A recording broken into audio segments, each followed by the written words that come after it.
NACDS Total Store Expo is in the great city of Boston. Highlights from day one coming up next on NACDS-TV.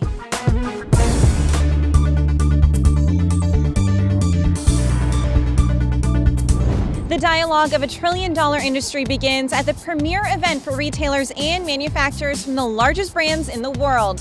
Hi everybody, I'm Sarah Solomon with NACDS-TV, and I want to welcome you to what is expected to be a heavy-hitting week in Boston. The collaboration to spark new business starts here at Meet the Market. This is where manufacturers and retailers introduce new, innovative products during pre-arranged appointments. NACDS-TV's Rhonda Craig is in the middle of the action. Rhonda? Thanks, Sarah. Now it looks like speed dating, only everyone here is talking business. Retailers and exhibitors only have 10 minutes to discuss new products and new programs. There are more than 8,000 pre-booked appointments for this year's Meet the Market. The appointments are organized by product category. Manufacturers had just 8 minutes to sell the credibility of their company to these big-name retailers, and just 2 minutes to get to their next appointment. I caught up with a few of those manufacturers and retailers to discuss the benefits of the forum. I love this forum because a lot of times you find you get surprised by some of the mid to smaller suppliers that maybe you wouldn't have had an appointment with on the floor, and you find some niche things. For us, it's very beneficial because Bentonville's in Arkansas, where we're based, is not the easiest place to get to. So when you talk about a small vendor that may not have the funds to travel to see us, for them to come here and see everyone, it's just a great experience for all involved.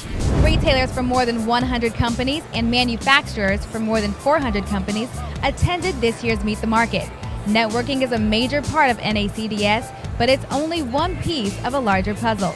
NACDS-TV's Sarah Solomon has more on Saturday's Insight Sessions. NACDS is where business gets done, but it's also where industry professionals come to gain new insight into the latest trends to hit the market.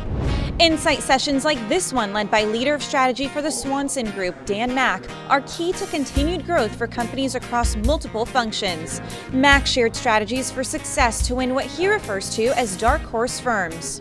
A dark horse firm is a firm that nobody expects to win. They're smaller resourced. They're not resourced as well as other organizations. They're emerging. They're way under the radar screen, but they sneak up and they win. Brands like Tom's Shoes, Carmex, and Purell are all exemplary companies that have mastered their identity and aligned their values to create aspirational solutions that build consumer loyalty.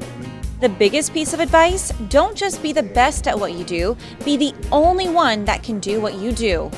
The best organizations are those who embrace honest feedback from consumers, seek out advisors from third-party agencies and retailers in an effort to co-create a better sales experience. I think understanding your identity, your personal identity, your corporate identity, and actually creating a set of products and a culture that really enables that, that's really distinct. And I think it's that idea of tapping into your most authentic corporate self.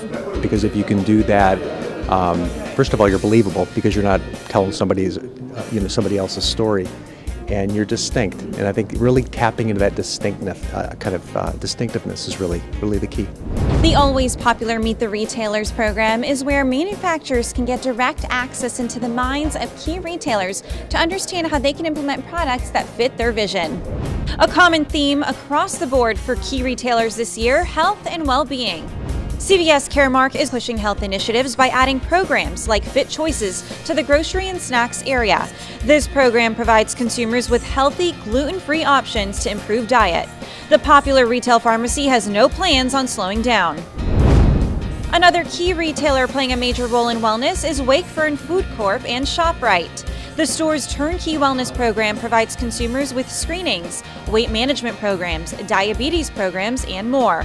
The goal is to experiment directly with consumers by providing total store solutions in a one-stop shop experience. We've clearly defined who we are, and it's not just a ShopRite purpose, but it's a ShopRite Wakefern purpose, and caring deeply, helping people eat well and be happy. I mean, it's such a simple statement, but it really embodies who we are. And it kind of takes the item and price discussion out of it, and it really goes back to helping the community and helping the community with choices, because today communities are faced with many challenges, whether it's income, you have SNAP, you have loss of employment, and we want to be the place that the neighborhood can come to and find solutions and not feel like they're spending more than they should to help their families eat. 8,300 stores in the U.S. alone. 7-Eleven is also keeping up with the times. The popular convenience store is seeing a boost in millennials, Hispanics, and women shoppers as the store shifts to meet new consumer wellness behaviors. A couple things we're doing, working with key partners to develop new products that are better for you, either gluten-free, low-fat, low sodium, etc., highlighting key trends, but also building out our over-the-counter drug and wellness and supplements programs as well. The content delivered today from both retailers and manufacturers is only the beginning. There is still so much more business and education to get to throughout the next few days. So make sure you stick with us here on NACDS-TV as we do some in-depth interviews with key industry players. For now, I'm Sarah Solomon with NACDS-TV. Thanks for joining us.